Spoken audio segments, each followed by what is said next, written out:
बरादर इस्लामी मुल्कों ने बाजोड़ धमाके की शदीद मसम्मत की है। सऊदी वजारत खारजा ने पाकिस्तान के साथ इजहार यकजहती करते हुए कहा कि पाकिस्तानी अवाम की सलामती के लिए मुमलिकत का हर फर्ज लागू है। धमाके में जांबाहक अफराद के लवाहिकीन से ताज़ियत का इजहार भी किया गया।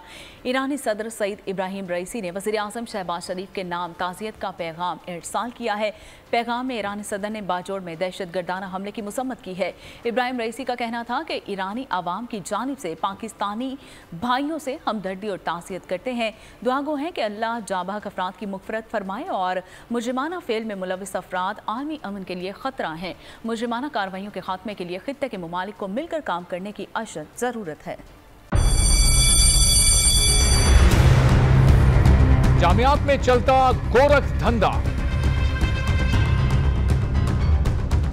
नौजवानों के मुस्तकबिल से खेलने वाली काली भेड़ों के आगे हुकूमत और इंतजामिया मुकम्मल बेबस। मुस्तकबिल के मेहमानों के तहफ़्फ़ुज़ के लिए बोल ने उठाई आवाज, सहाफती फराइज को निभाते हुए पहुंचाई हर खबर अवाम तक। बड़े स्कैंडल से जुड़े तमाम हकाइक रखे अवाम के सामने, क्योंकि बोल है पाकिस्तान का नंबर 1 न्यूज चैनल।